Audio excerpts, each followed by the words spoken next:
When I started watching Oresuki, I didn't really think the show was going to blow me away. There's no way a romantic comedy is going to sweep me off my feet, I thought. But I was proven wrong. Dead wrong. At the end of episode 6, I was taken aback by one of the most gorgeous, if not the most gorgeous scene this season has to offer so far.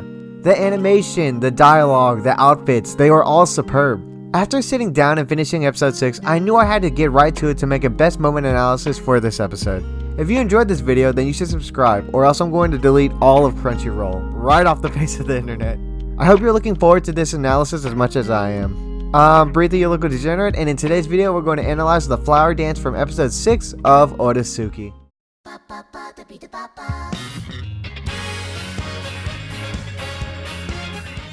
You might think there isn't much to analyze about this scene because there wasn't much going on besides them dancing and little bits of dialogue. But I'm just so smart, I'm able to see what the normies can't. So I hope you're ready to be blown away.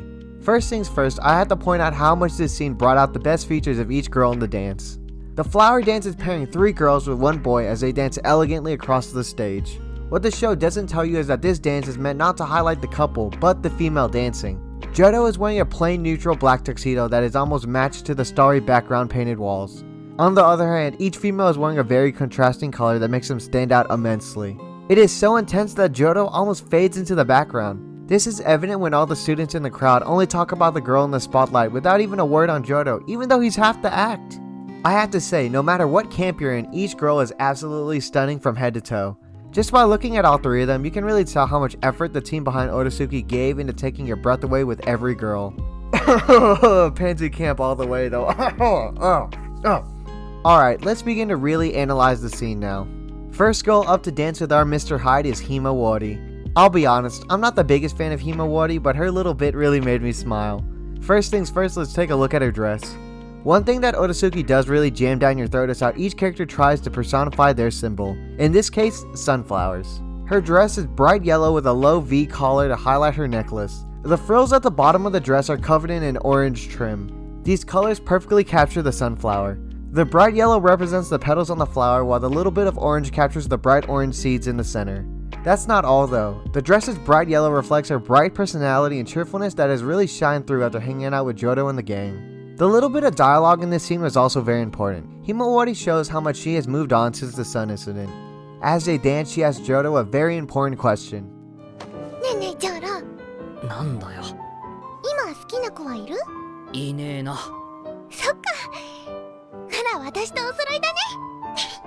You might think this is very out of place, or why is she asking that now? In the grand scheme of things, it's very reasonable that she asks now because this is her moment alone with Giotto. Yes, they are being watched by their peers, but this special moment up on stage is being shared by just them and them alone. When asking this question, she not only shows that she has moved on from her crush on Sun, but also gets some knowledge if Giotto is interested in anybody. She literally killed 2 birds with 1 stone. I guess, question in this case. Just overall, very tactically sound. For a girl that hasn't stuck out very much, she really reaffirms her position in this race for Giotto's heart with this little dance. From here, the episode really begins to dig deep into your hearts as Cosmos enters the stage. Her dress is much more mature than Himawari's. It's a long dress with a color gradient scheme running down. There is white on the top with a very pretty pink in the middle before ending on a purple trim.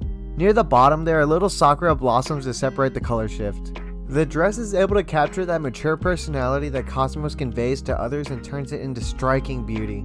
This dress really takes Cosmos to outer space. She is breathtakingly gorgeous. Leading up to the dance, we see Giotto grab hold of Cosmos around her waist, bringing her close. When this happens, we get a close look at her eyes. You can practically see the moment she fell in love. It's really touching. As they dance, I have to say they captured her elegance in the dress and on the stage. The effects as they weaved around was incredible. You really feel like this is a dance not on a school stage, but one in an elaborate ballroom. That is what is so wild about this dance and Hinamori's dance. Neither of the two feel the same, but both are on the same stage. The dialogue in this scene wasn't as impactful as the last, but it was 100 times cuter. Giotto is thanking Cosmos for everything she has done to help him and Asunato. Although Cosmos sees the situation very differently, she thanks him for his efforts in making the Flower Festival a big success. This is very in line with her character because she is the student council president, so it would make sense that the festival is a big priority of hers. As Cosmos' time in the spotlight begins to fade, we get her biggest moment. As the lights dim into darkness, Cosmos tells Giotto he deserves a reward for all of his efforts. In just a few seconds, Cosmos closes in and gives him a small peck on the cheek. This was the pinnacle of this arc of Oresuki. Cosmos worked the hardest to unravel Asunano's scheme and clear Giotto's name. This was the peak of all of her efforts. Earlier, she dropped the biggest line in the episode that rings true even now. 努力は必ず報われるなんて恋愛に関して言えば嘘っぱちさ。報われない方がはるかに多いだろうね。けど、だからこそ報われた時、そこにたどり着けた時の喜びが計り知れないんだと私は思う。Her efforts are being rewarded with this dance and this special moment that they will share together. I imagine the joy in her heart is immeasurable as she said it would be. Even if her love isn't returned in the form of a relationship, this was a great step forward. Before moving on to Pansy's dance, I have to point out how adorable Cosmos was running away. This is a fantastic callback to her samurai-like demeanor when she gets nervous. It's just that little bit of character that goes a long way. Alright, let's move on to the final dance. Gasps travel across the stage as if voluptuous beauty makes her appearance known. Before I go any further, I have to admit I am biased because I love Pansy oh so much. Her dress is the most intricate out of the three. It is a low-cut floral pattern dress that is paired with a yellow sash and white gloves. Decorating the dress is an assortment of pansy flowers.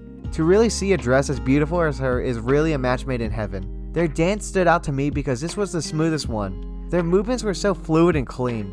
They were barely able to practice the whole week before the dance, but they're still so in sync. This shows how compatible they are to each other. They gracefully spin around the stage as if they were doing it for years. As they dance, their banter continues even on the stage. Pansy then reveals her knowledge of Giotto putting others before himself once again. This quote shows just how easily she is able to see through Giotto. These subtle actions are one that someone else might have missed, but her ability to see through people is unmatched.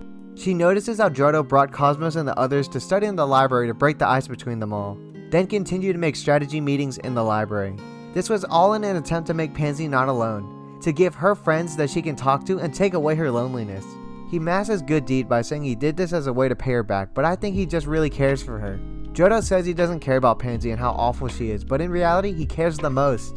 I'm sure Pansy is also easily able to see through that as well. At the very end of their dance, she tells Giotto one last thing, the meaning of each colored pansy on her dress. Yellow pansies mean memories. This is represented through the sash wrapped around her waist. White pansies mean the feeling of love. This is represented in the white gloves on her hands. The gloves symbolize love because that is the one part of Pansy's body that is directly in contact with Giotto. And finally, purple pansies mean my head is filled with thoughts of you. This is represented by the two pansy hair ties holding her hair. She wore this dress to perfectly convey her feelings to Giotto on the stage. Only these two will ever know the meaning of her dress and the feelings she holds towards him. Each and every moment meant something to Himawari, Cosmos, and Pansy. The beauty of it all is that each moment was different but all special. While the room was filled with their peers, on the stage they were alone. This will be sure to create long-lasting memories that Giotto and everybody else will cherish forever. That is what makes this the most beautiful scene of the fall season so far. Wow, I can't tell you guys how obsessed I am with Oresuki. It is that breath of fresh air I really needed in a rom-com. I love how each female is so full of life and at times unpredictable. They aren't just heroines that need to be saved, rather they are the ones that are doing the saving. I hope you really enjoyed me blabbering about the beauty of the flower dance. If you really enjoyed, be sure to sub to hear me talk about more moments like these. That would be really rad of you. If not, that's fine too. I love you all so much. I've been having a really hard time in life right now with school, friends, and family, and these videos are a great escape from it all. Nobody probably listens to this part, but thank you so much for saving me from a nightmare I call my life sometimes. You guys rock and I love you all for it. BriThi, your local degenerate, signing off. Sayonara, friends. Until next time.